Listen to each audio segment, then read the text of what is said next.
As a young Ghanaian who grew up in the southern part of the country, I have always wondered what the northern part looks like. The furthest I have been to is Techiman in the Bono Ahafo region during the 2020 NFD celebrations, and that's thanks to the NFD Secretariat. However, I had another opportunity to travel the north last year when I had a 9 to 5 job, but as usual, human beings will always show you. Finally, I got an opportunity to move Africa during the Easter holidays to tour the north in 5 days, and I'd love to share this experience with you. Sit back and I hope you do enjoy this.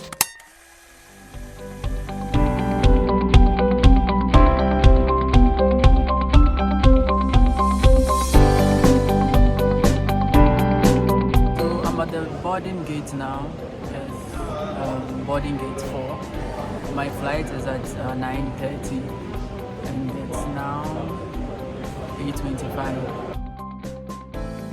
The group already left at 6:30, so I will be meeting them at Tamale, so we continue the journey.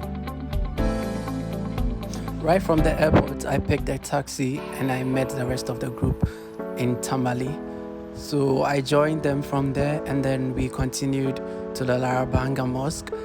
The most difficult thing to do in Tamale is to cross their road, because once you are watching out for cars, you have to be watching out for tricycles, and when you are done looking for tricycles, you have to look out for motorcycles. And I must say the proportion of women to men that ride motorcycles is about 90 to 10%.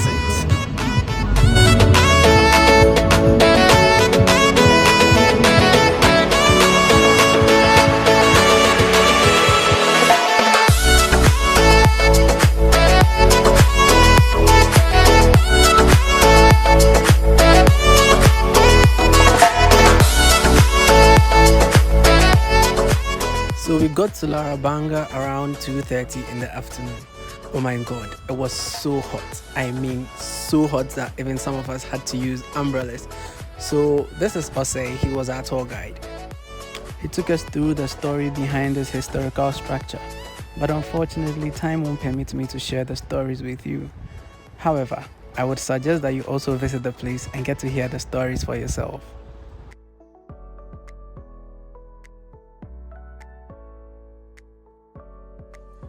So that's the door for the Moazi, the one who charge for prayers when it's time. Oh, okay. And on Friday, like today, he's the first person allowed to pass there before anyone can pass there. But on ordinary days, anyone can pass there before the Moazi. But on Friday, like today, he's the first person who will go inside. And when you go inside your right hand side, you have steps like store building.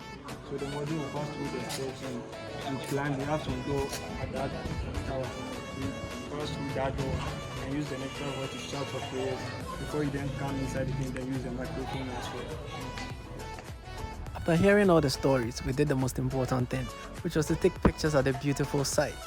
So we did what was necessary. We took all the pictures that we needed to. After we took a little stroll in the town of Larabaanga, on which we visited a shea butter making home.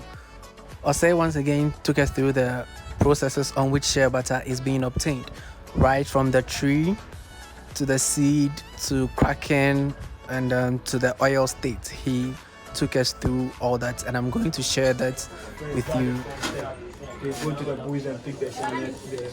So you know, at the green part like this, we eat it. So when you eat the green part, you get the other one. Okay. So is this one you boil. So when it boils, you dry it. When it's dry, they pound it again. So when they pound it, you get the seed. Like the seed is outside. When we go outside, I will show you the seed. So after the seed, you then crack it again. After cracking it, when you want to sell it that way, you just put it in things like this. But if you want to do the shea butter, after cracking it, you send it to the grinding mill. It will grind them, it will come to liquid form. So when you come to liquid form, yeah, you gather your colleagues, like 5 or 6 women, it depends on how the quantity is. So you mix hot water and cool water, stir it around for like 1 hour. You see the oil, chaff coming off. From the shea butter making home, we went to the Mystic Stone, which is also located in the Larabaanga community, and there's a walking distance from the Larabaanga Mosque. We also got to hear the story and the history behind the stone and how it became a Mystic Stone. Thank you very much. You are with this stone. This stone is called the Mystic Stone. The Mystic Stone. Through belief and faith, you are at a holy site. Okay. You know, want to know why they call this stone the Mystic Stone? There are many rocks here, but this one is outstanding.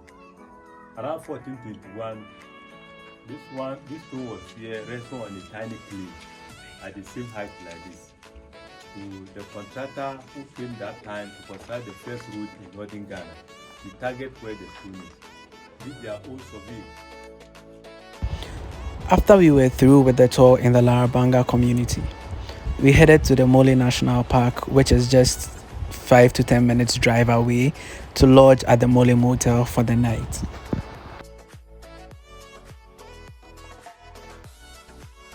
I'm not going to talk much about the Mole National Park because I'll talk more about it in the second episode, where we actually get to tour the Mole National Park to the large extent. Yes.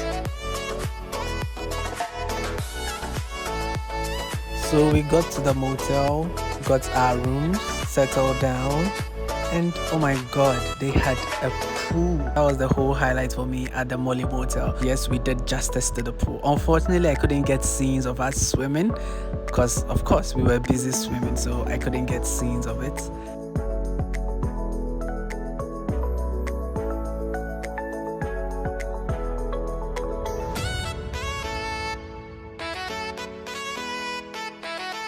Later in the evening, around 7:30 p.m, we came around to have dinner.